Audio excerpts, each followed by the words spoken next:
Halo semuanya, sobat belajar ekonomi. Apa kabar kalian pada hari ini? Semoga dalam keadaan sehat dan tentunya luar biasa. Pada video pembelajaran ini, saya akan menjelaskan topik mengenai pendapatan nasional. Akan tetapi, sebelum kalian melanjutkan menonton video ini, jangan lupa untuk subscribe terlebih dahulu supaya kalian dapat notifikasi terupdate dari saya. Selamat menyaksikan video ini dan semoga bermanfaat bagi kalian semua. Oke, cut. Pada video pembelajaran kali ini, kita akan membahas 4 subtopik penting. A. Pengertian pendapatan nasional. B. Konsep-konsep pendapatan nasional. C. Tujuan dan manfaat pendapatan nasional. D. Faktor-faktor yang mempengaruhi naik turunnya pendapatan nasional. Itulah yang akan kita bahas pada hari ini. Kita masuk ke subtopik yang pertama, yaitu pengertian pendapatan nasional. Pendapatan nasional merupakan jumlah seluruh pendapatan yang diterima oleh masyarakat dalam suatu negara dalam kurun waktu 1 tahun. Pendapatan yang dimaksud di sini adalah pendapatan yang bersumber dari penjualan akan faktor-faktor produksi oleh rumah tangga masyarakat. Faktor-faktor produksi tersebut seperti capital atau modal, labor atau tenaga kerja, resources atau sumber daya, skill atau keahlian, dan teknologi. Faktor produksi yang disediakan oleh masyarakat tersebut mendapatkan balas jasa berupa rent atau sewa, wage atau upah, interest atau bunga modal, dan profit atau keuntungan. Itulah yang dimaksud dengan pendapatan nasional.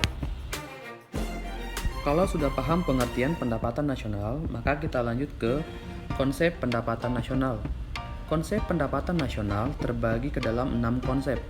Yang pertama, Gross Domestic Product atau GDP. Yang kedua, Gross National Product atau GNP. Yang ketiga, Net National Product atau NNP. Yang keempat, Net National Income atau NNI.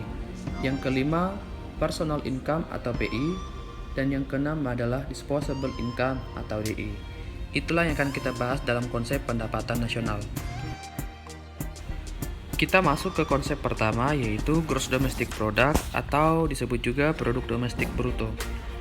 Gross Domestic Product adalah jumlah produk berupa barang dan jasa yang dihasilkan oleh unit-unit produksi di dalam batas wilayah suatu negara pada kurun waktu 1 tahun.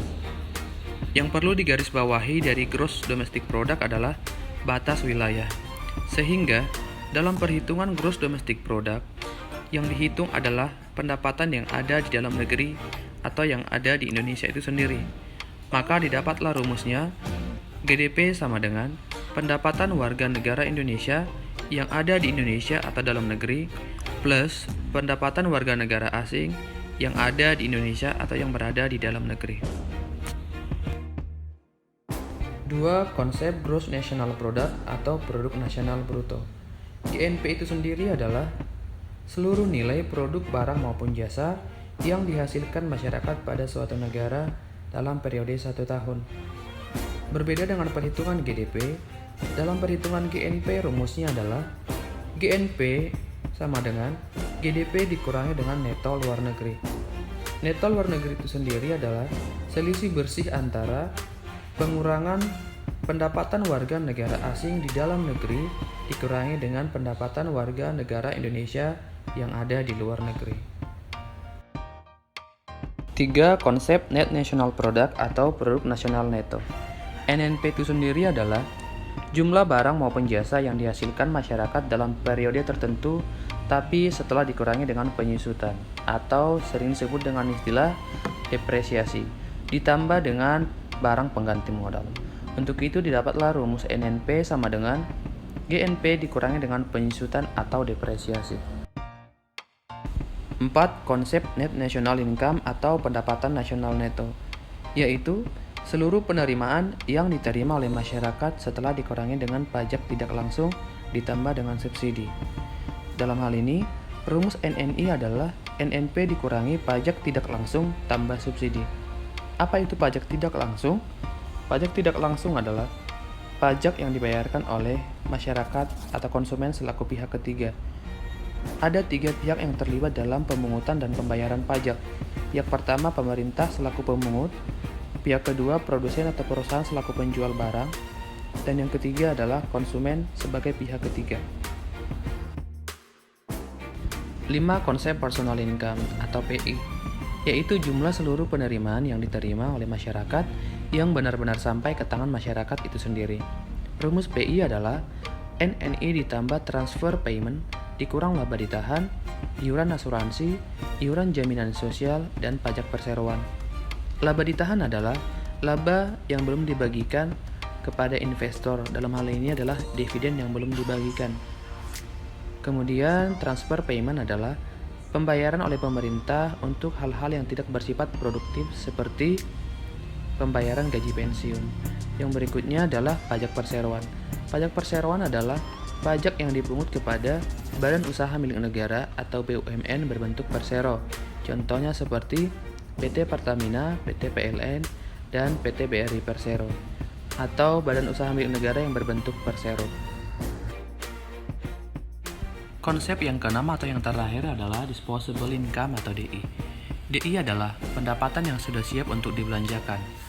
Adapun rumus DI adalah PI dikurangi pajak langsung. Pajak langsung merupakan pajak yang dilimpahkan langsung kepada wajib pajak dan tidak bisa dilimpahkan kepada pihak lain. Contohnya seperti pajak penghasilan. Jika seseorang memiliki penghasilan dengan lapisan tertentu, maka akan dikenakan dengan pajak langsung seperti PPh dengan tarif yang progresif atau berbeda-beda setiap lapisan penghasilannya. Untuk lebih memahami mengenai konsep perhitungan pendapatan nasional, perhatikan contoh soal berikut. Berdasarkan contoh soal berikut, jika ditanya GNP, maka kita gunakan rumus GDP dikurangi dengan neto luar negeri, sehingga didapatlah hasilnya 125.144,9 miliar. 2. NNP, yaitu GNP dikurangi dengan penyusutan, sehingga didapat hasilnya 118.587,1 miliar. 3. NNI, dengan rumus NNP dikurangi dengan pajak tidak langsung, sehingga didapat hasilnya 109.641,5 miliar. 4. Personal income, dengan rumus NNI ditambah transfer payment dikurang laba ditahan dikurang asuransi dikurangi pajak persero dan dikurangi dengan iuran sosial. Didapatlah hasilnya 109.634,1 miliar. Yang terakhir disposable income, yaitu PI dikurangi pajak langsung, didapatlah hasilnya sebesar 109.622,1 miliar. Atau untuk lebih jelasnya, perhatikan jawaban akhir di layar berikut.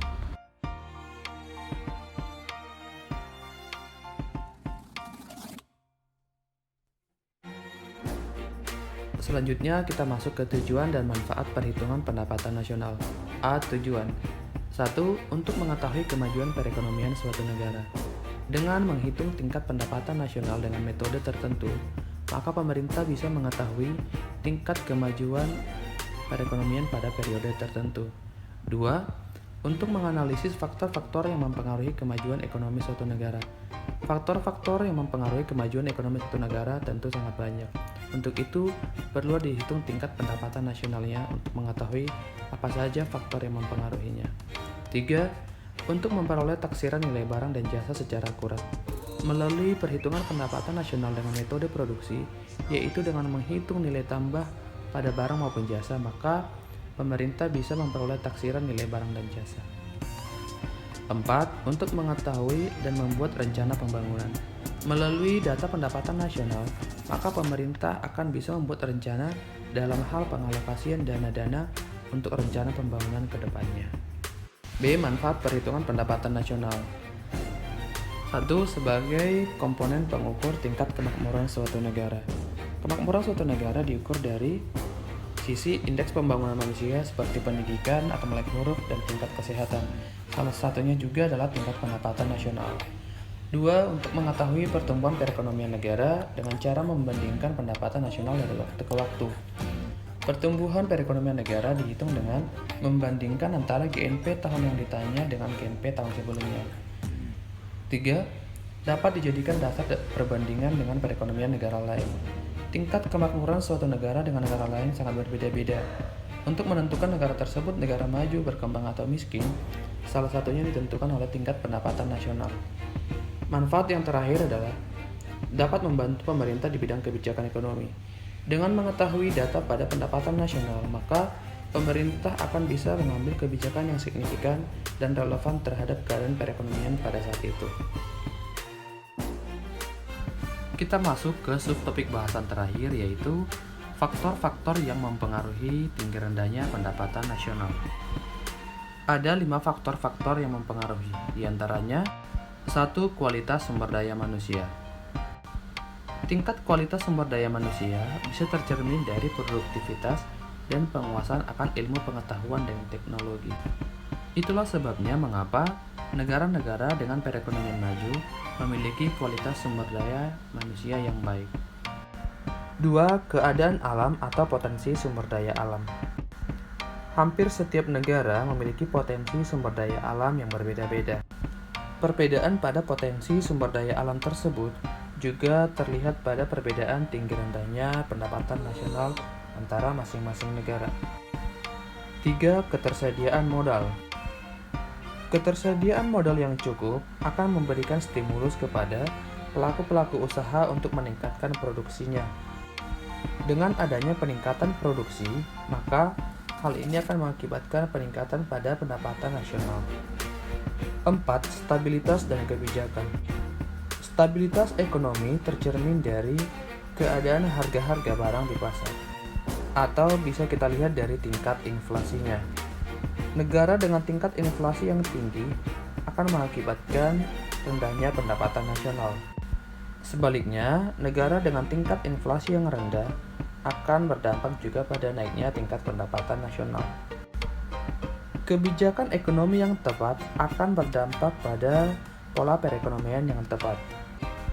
Dengan adanya kebijakan ekonomi yang tepat, maka pemerintah akan dengan baik mengalokasikan dana untuk kebutuhan masyarakat di negara tersebut. Kelima, atau yang terakhir, tingkat kesejahteraan masyarakat. Masyarakat yang tergolong sejahtera akan memiliki tingkat konsumsi yang tinggi, sehingga perputaran uang di negara tersebut akan semakin tinggi, dan itu mengakibatkan naiknya pendapatan nasional seperti dari sektor pajak. Demikianlah penjelasan mengenai faktor-faktor yang mempengaruhi pendapatan nasional.